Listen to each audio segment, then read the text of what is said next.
ప్రియమైన దేవుని బిడ్డలారా, దేవుని గూర్చి గ్రహింపదగినది దేవుడు మన మధ్యన విశదపరిచాడు. అది దేవుడు సృష్టించిన సృష్టి మరియు బయలుపరచబడిన దేవుని యొక్క వాక్యము. జగదుత్పత్తి మొదలుకొని వధించబడిన అనుగ్రహించబడినటువంటి ప్రతి వస్తువు, జగదుత్పత్తి మొదలుకొని ఇవ్వబడిన ప్రతి వస్తువు మనకు దేవుణ్ణి జ్ఞాపకం చేస్తుంది. అందుకనే క్రైస్తవేతర సహోదరులు ప్రకృతి దేవుడు అనుకుని భ్రమపడ్డారు. ప్రకృతిని చూచినప్పుడు ప్రకృతి దేవుని తెలియచేసేటువంటి లక్షణాలను కనపరుస్తుంది. కావున ప్రకృతే దైవం అనే భావనకు క్రైస్తవేతర సమాజం ప్రక్కటడుగు వేసింది. సృష్టికర్త సృష్టి చేశారు. సృష్టి దేవుడు కాదు, సృష్టం. అది సృజించబడింది. సృజించబడినది సృజింపబడిన వాని చేత సృజించబడింది. కాబట్టి సృజించిన వాడు దేవుడు, సృజించబడినది దేవుడు కాదు. సృష్టము ఎన్నటికీ దేవుడు కాదు. అందుకే దేవుడు విగ్రహాన్ని ద్వేషించాడు. తనను ఏ రూపంలోకి చేసుకోకూడదనే ఆజ్ఞ ఇచ్చింది. అందుకే కనుక భూమి దేవుడే, సూర్యుడు దేవుడే, చంద్రుడు దేవుడే, వస్తువులు దేవుడే, జంతువులు దేవుడే. ఇది దేవుని యొక్క వాక్యము తృణీకరించినటువంటిది, అంగీకరించలేదు. జంతువు దేవుని చేత సృజించబడింది, దేవుడు కాదు. సూర్యుడు దేవుని చేత సృజించబడిన వాడు, దేవుడు కాడు, సృష్టిలో భాగం. కానీ సృష్టిని చూస్తున్నప్పుడు దేవుడు అర్థం అవుతాడు, దేవుడు ఉన్నాడని తెలుస్తుంది. సృష్టిలో దేవుని జ్ఞానం మనుషుడు గ్రహించగలుగుతాడు. సృష్టి యందు దేవుని శక్తి మనుషుడు గ్రహించగలుగుతాడు. సృష్టి యందు దేవుని యొక్క న్యాయం మనుషుడు గుర్తించగలుగుతాడు. దైవ లక్షణాలన్నీ కూడా సృష్టిని చూస్తున్నప్పుడు అర్థం అవుతాయి కదా. అని సృష్టి దేవుడు కాదు. సర్వమున వ్యాపించి ఉన్నవాడు అన్నప్పుడు ఆయన వ్యాపించి ఉన్నాడు. ఆయన ప్రతిదాని యందు లేడు. జాగ్రత్తగా వినాలి. ఒక గోడ చూపించి ఇది దేవుడు అంటానికి కుదరదు. ఒక రాయి చూపించి ఇది దేవుడు అంటానికి కుదరదు. దేవుడు వేరు, సృష్టి వేరు. ఆయన సర్వ వ్యాపకత్వం కలిగినవాడు కనుక అన్నీ దేవుడు కాదు, అంతా దేవుడే కాదు. దేవుడు సృష్టించాడు, సృష్టి వేరు, దేవుడు వేరు. కనుక దేవుని వాక్కు దేవుని బయలుపరుస్తోంది, దేవుని క్రియలు దేవుని బయలుపరుస్తున్నాయి. ఇది యేసు ప్రభువు వారు చెప్పారు. నేను నా సొంత మాటలు చెప్పటం లేదు, నన్ను పంపిన వాని మాటలే నేను మాట్లాడుతున్నాను. నా మాటలు చూడండి, లేఖనాలు నెరవేరుతున్నాయి. నా మాటలు లేఖనాల్లోనివే, నా మాటలు లేఖనాలలోనివే. కాబట్టి గ్రహించండి. నేను చేయుచున్న క్రియలు తండ్రి నాతో చేయిస్తున్నాడు. కాబట్టి నా క్రియలు తండ్రిని కనపరుస్తున్నాయి. నరుడు ఎవడు చేయలేడు ఆయన చేసిన కార్యాలు. దేవుడు ఆయన యందుండి జరిగించాడు. కనుక తండ్రి నా యందు ఉన్నాడు అని ఆయన చెప్పిన మాట సరి అయినది. కనుక ఆ క్రియలను బట్టి నమ్మాలి. కనుక దేవుడు ఇశ్రాయేలు జనాంగానికి తన మాట, తన క్రియ, తన మనస్సు వ్యక్తం చేశాడు. అదే మనం దేవుడిగా తెలుసుకోగలగటానికి ఆధారాలు కనిపిస్తున్నాయి. ద్వితీయ ఉపదేశకాండము గ్రంథము 16వ అధ్యాయాన్ని మనం చూస్తున్నప్పుడు మొదటి 8 వచనాల్లో పస్కా పండుగను గురించి, 9వ వచనము నుండి మనం 12వ వచనం వరకు ఉన్నటువంటి వాక్య భాగంలో పెంతెకొస్తు పండుగను గురించి వ్రాయబడింది. కనుక ఈ కోత పండుగ అంటారు, ఫల సంగ్రహ పండుగ. ఫల సంగ్రహ పండుగ, చివరి ఫల సంగ్రహ పండుగ. ఇది 7 వారాలు పస్కా నుండి లెక్కించి జరిగించి 50వ దినాన పెంతెకొస్తు పండుగ నాడు దీన్ని చేస్తారు. దీన్ని కోత పండుగ అంటారు మన వాళ్ళు. పంట ఇంటికి వస్తుంది. పంట ఇంటికి వస్తుంది. ఆ ఇంటికి వచ్చినప్పుడు ఏం చేయాలి? మనకు ఈ ట్రెడిషన్లో సంక్రాంతి పండుగ ఉంది. జనవరి ప్రాంతంలో పంట ఇంటికి వస్తుంది. పంట ఇంటికి వచ్చినప్పుడు ప్రజలందరితో తమ సంతోషాన్ని పంచుకుంటూ పండగ చేసుకుంటారు ప్రతి వారు కూడా. అలాగే ఇశ్రాయేలు దేశంలో గొర్రెబొచ్చు కత్తిరించు కాలము పండుగగా చేసుకునేవాళ్ళు. అది ఇన్కమ్ రెవెన్యూ బేస్డ్ పండుగ అన్నమాట. ఆదాయం అందులో వస్తుంది కాబట్టి అక్కడ పండుగ చేస్తారు. ఆ పండుగలో పేదవారికి సహాయం చేస్తారు. బంధువులను పిలిచి మిత్రులను పిలిచి ఆనందిస్తుంటారు. కనుక ఆ కల్చర్ ఆ రోజున ఉన్నది. దానిని మనం చూస్తే ద్వితీయోపదేశ కాండంలో 16వ అధ్యాయం 9వ వచనం నుండి చూస్తున్నప్పుడు, దేవుడైన యెహోవా నిన్ను ఆశీర్వదించిన కొలది నువ్వు ఇయ్యవలెను. ఈ పెంతెకొస్తు పండుగ దినాన 7x7 49 దినాల తర్వాత వచ్చేది పెంతెకొస్తు పండుగ, 50వ రోజు. పెంతెకొస్తు అంటేనే అర్థం 50 అని అర్థం. ఈ కోత పండుగ దినాన నీవు, నీ కుమారుడు, నీ కుమార్తె, నీ దాసుడు, నీ దాసి, నీ గ్రామములో ఉన్న లేవీయులు, నీ మధ్యన ఉన్న పరదేశులు, తల్లిదండ్రులు లేని అనాథలు, విధవరాండ్రు, భర్త లేని వారు, పరదేశులు, వీరందరూ కూడా యెహోవా నామమును స్థాపించుటకై ఏర్పాటు చేసిన స్థలమున యెహోవా సన్నిధిలో సంతోషించవలెను. Commandment of God. దేవుని ఆజ్ఞ ఏమిటంటే మీరంతా సంతోషించాలి. ఎందుకంటే పంట మీ చేతికి వచ్చింది. మీరు దేవుని పేరిట మీరు మిగిలిన వారితో ఆనందాన్ని పంచుకోవాలి. బైబిల్ గ్రంథంలోని దేవుడు మనను ఒక్కళ్ళని ఆనందించమన్నవాడు కాడు, మనొక్కళ్ళనే తినమన్నవాడు కాడు. మనం కలిగినది ఇతరులతో పంచుకోమన్నాడు. ఆ లిస్టులో విధవరాండ్రు ఉన్నారు, పరదేశులు ఉన్నారు, తండ్రి లేనటువంటి అనాథ పిల్లలు ఉన్నారు, దాసులున్నారు, దాసీలున్నారు, మరియు లేవీయులు కూడా ఉన్నారు. దైవ సేవకులు కూడా ఉన్నారు. తరువాత మనం చూస్తున్నప్పుడు ప్రధానంగా నీ కుమారుడు, నీ కుమార్తె కూడా ఆనందించాలి, సంతోషించాలి. కుమారుడు, కుమార్తె, దాసుడు, దాసి అందరూ సమానముగా సంతోషించాలి. లేవీయులు, అనాథలు, విధవరాండ్రు, పేదలు అందరూ సమానంగా సంతోషించాలి. కనుక నీవు ఇచ్చుట ద్వారా వీరందరూ సంతోషిస్తారు.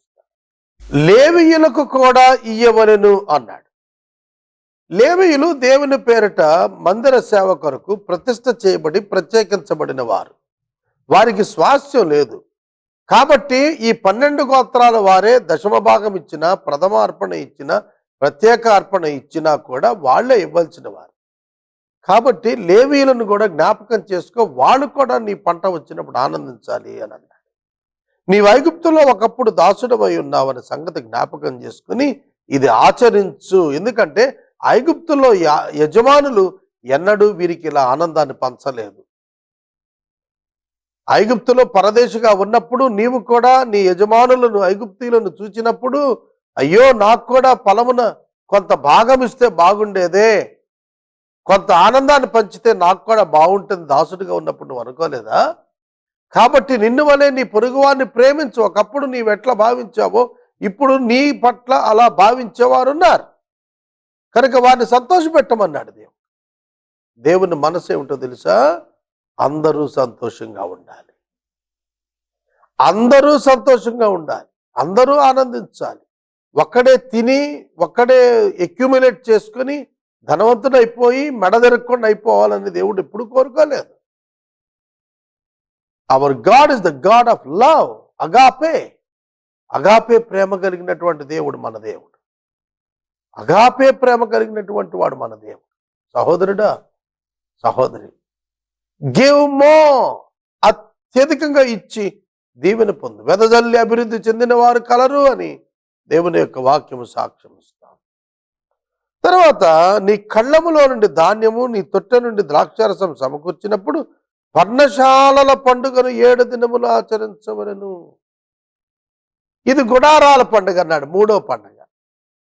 ఈ 3వ పండుగ నాడు నీవు ద్రాక్షారసమును కూర్చినప్పుడు, ధాన్యాన్ని కూర్చినప్పుడు 7 దినాల పండుగ. ఈ 7 దినముల పండుగలో నీవు, నీ కుమారుడు, నీ కుమార్తె, నీ దాసుడు, నీ దాసి, లేవీయుడు, పరదేశి, అనాథ, విధవరాండ్రు అందరూ సంతోషించాలి. అందరూ సంతోషించాలి, నిశ్చయముగా సంతోషించాలి. నేను ఈ పండగ చేయను, నాకు డబ్బులు మిగిలిపోతాయి అనుకోవటానికి వీలు లేనే లేదు. ప్రతి ఒక్కడు సంతోషించాల్సిందే. ప్రతి కుటుంబ యజమానుడు ఈ పండుగ సందర్భంగా సంతోషించాలి. పర్ణశాలల పండుగ అంటే గుడారాల పండుగ. వాళ్ళు ఐగుప్తు నుండి విడుదల పొందిన తరువాత అరణ్య యాత్రలో గుడారాల్లో జీవించారు, టెంట్లలో. అందుకనే కనానుకు వెళ్ళిన తర్వాత కూడా ఈ పర్ణశాలలు ఏర్పాటు చేసుకుని 1 వారం దినాలు వాటిల్లో ఉండి, బూత్స్ అంటారు, వీటిల్లో ఉండి వీళ్ళు ఆ యొక్క అనుభవాన్ని జ్ఞాపకం చేసుకోవాలి. అరణ్య యాత్రలో మా పితరులు గుడారాల్లో ఉన్నారు, ఇప్పుడు మేమైతే సరంబ వేసిన ఇళ్లలో ఉన్నాము, ఆనాడు వాళ్ళు ఎట్లున్నారో మేము కూడా వారి నుంచి వచ్చిన వాళ్ళమే అని తెలుసుకోవటానికి, ఒకప్పుడు మా చరిత్ర చాలా దౌర్భాగ్యం, ఇవాళ ఆనందంగా ఉన్నాం, దానికి కారణం దేవుడు అని తెలుసుకోవటానికి పర్ణశాలల పండుగ ఖచ్చితంగా ఆచరించాలి. అప్పుడు కూడా నీకు కలిగిన దానిలో నుండి వీళ్లకు ఇమ్మని చెబుతున్నాడు. సహోదరుడా, సహోదరి, ప్రతివాడు ఇచ్చువానిగా ఉంటే సమాజంలో పేదవాడు కనపడడు. సమాజంలో పేదవాడు కనపడడు. ఇది వాస్తవం. దీన్ని మనం గుర్తెరగాలి. ఇది సంఘంతో ప్రారంభం కావాలి. ఇచ్చుట అనేది సంఘంతో ప్రారంభం కావాలి.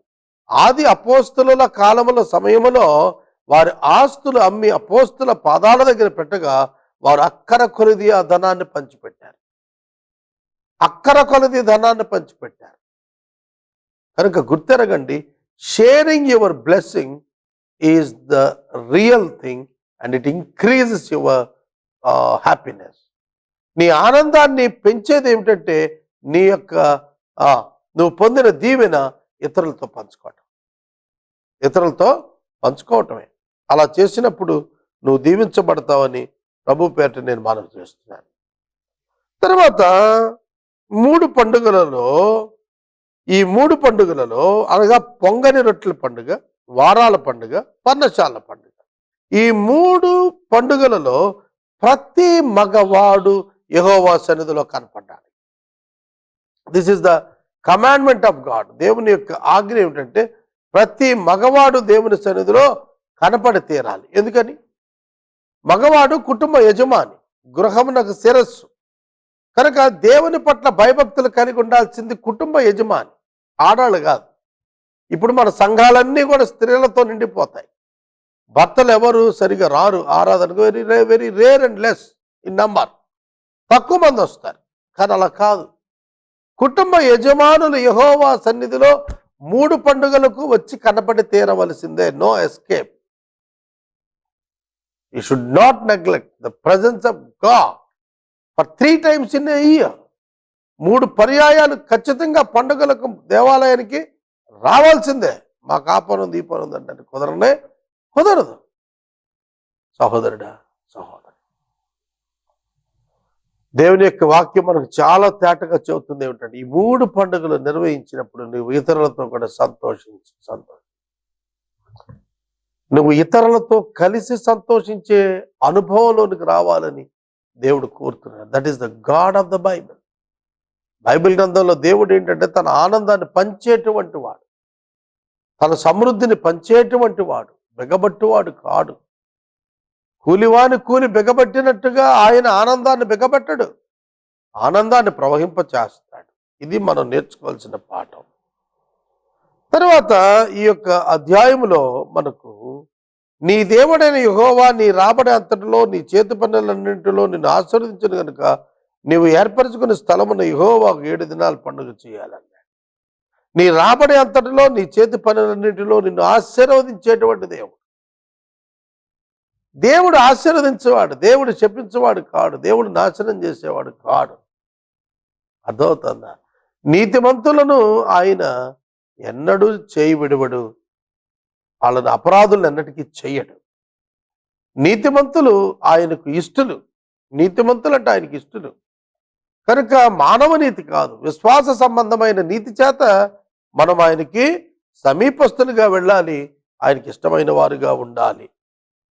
18వ వచనం దగ్గర నుండి మనం చూస్తున్నప్పుడు నీ దేవుడైన యెహోవా నీకిచ్చుచున్న గ్రామములన్నింటినీ గోత్రములకు న్యాయాధిపతులకు నాయకులకు నీవు ఏర్పరచాలి. వారు న్యాయమును బట్టి ప్రజలకు తీర్పు తీరుస్తుంటారు.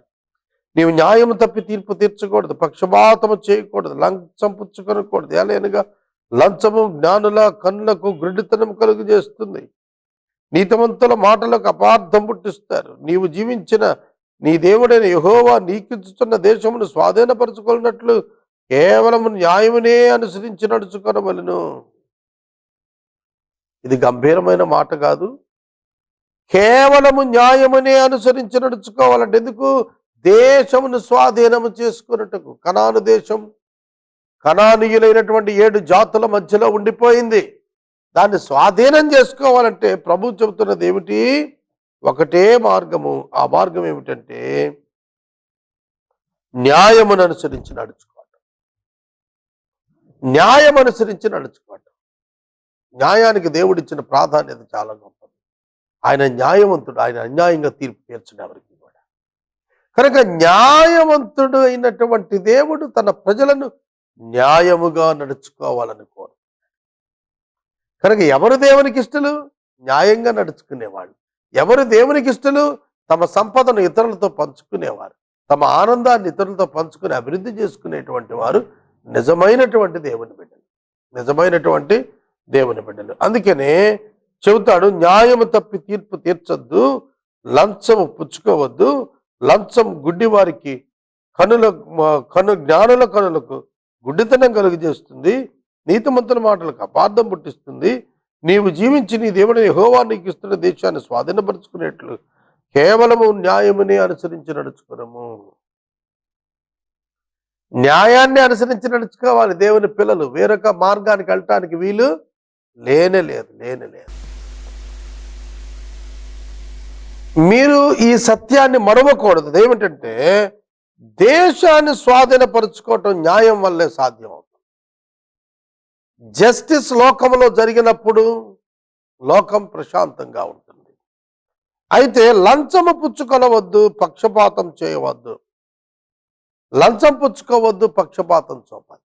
న్యాయమూర్తులకు దేవుడిచ్చినటువంటి గొప్ప హెచ్చరిక ఏమిటంటే, ఆనాడు మోషేకి దేవుడు చెప్పాడు, లంచం పుచ్చుకోకూడదు, న్యాయాన్ని త్రిప్పివేయకూడదు, లంచం పుచ్చుకోకూడదు. ఎలాగనగా లంచము జ్ఞానుల కన్నులకు గుడ్డితనం కలుగు చేస్తుంది, గుడ్డితనం కలుగు చేస్తుంది.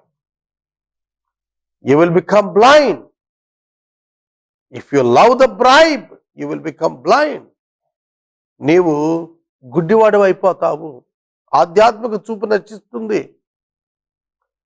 Solutions from God you cannot see. దేవుని యొక్క పరిష్కారాలు నువ్వు గుర్తుపట్టలేవు. నీ సమస్యల్లో నువ్వు మిగిలిపోతావు. కారణం ఏమిటంటే లంచము. చాలా మంది పర్సంటేజ్లకు అలవాటు పడ్డారు. చాలా మంది ఏ పని చేసినా అందులో పర్సంటేజ్. ఒక ఇల్లు కొనిపెట్టిన, ఒక ఇల్లు అమ్మి పెట్టిన, ఒక ఇల్లు అద్దెకు చూపించిన, ఒక కార్యాలయంలో పని చేపించిన, ఒక లోను ఇప్పించిన, లంచాలకు అలవాటు పడ్డారు. ఏమిటి లంచం? Gift, percentage. నీవు నీ సహోదరులకు పర్సంటేజ్ కాదు పనిచేయాల్సిందే. రూపాయి తీసుకోకుండా పనిచేయాలి. నువ్వు పనిచేయాలి, కానీ డబ్బు నీ యాటిట్యూడ్ కాకూడదు. Earning money should not be the attitude of yours. అది నీకెన్నడూ కూడాను నీకెన్నడూ కూడా అది ఉద్దేశంగా రాకూడదు. అందుకని అంటున్నాడు, నీవు లంచం పుచ్చుకోకూడదు. లంచము జ్ఞానుల కనులకు గుడ్డితనం కల్పించి నీతిమంతుల యొక్క మాటల్ని, సాక్ష్యాలను నిర్వీర్యం చేసేస్తుంది. నీతిమంతుల యొక్క సాక్ష్యాలు నిర్వీర్యం చేస్తుంది. నీ సాక్ష్యం పాడైపోతుంది. నువ్వు లంచము తీసుకుంటే నీ సాక్ష్యం పాడైపోతుంది. నువ్వు ధనాపేక్షతో ఉంటే నీ సాక్ష్యం పాడైపోతుంది. నీ సాక్ష్యం పాడైపోతుంది. దేవుడు విగ్రహాన్ని ద్వేషిస్తున్నాడు. దేవుడు విగ్రహాన్ని ద్వేషించేవాడు కనుక నీవు నీ ఏ స్తంభమునైనా ఆయన యొద్ద నిలబెట్టకూడదు. నీవు ఏ స్తంభాన్నైనా ఆయన యొద్ద నిలబెట్టకూడదు. గుర్తుపెట్టుకో. బలిపీఠం విగ్రహారాధన కాదు. బలిపీఠం మీద బలులు ఇస్తా. తర్వాత బలిపీఠం దగ్గర చెట్లు నాటకూడదు అన్నాడు. బలిపీఠం దగ్గర వృక్షం నాటద్దు అన్నాడు. ఎందుకంటే అడుగు నుంచి లేచి రాళ్ళు లేపుకొని బయటకు అంటే బలిపీఠం పడగొట్టేస్తుంది. చెట్టు వృక్షం నాటామనుకోండి దాని వేళ్ళు వ్యాపించి అవతల ఉన్న స్ట్రక్చర్ని పాడు చేస్తాయి. అందుకని చెట్లు నాటించద్దు అన్నాడు ఆ బలిపీఠం ఉన్న స్థలంలో. అలాగే విగ్రహాన్ని ఆయన ద్వేషిస్తున్నానని చెప్పి చాలా తేటగా చెప్పాడు. ఏ స్తంభం కూడా నిలవబెట్టద్దు, నేను దాన్ని ఒప్పుకోను అన్నాడు. సోదరుడా, సోదరి, నేను వాక్యాన్ని ముగిస్తూ మనవి చేస్తున్నాను. Don't club gentile methods in Christianity.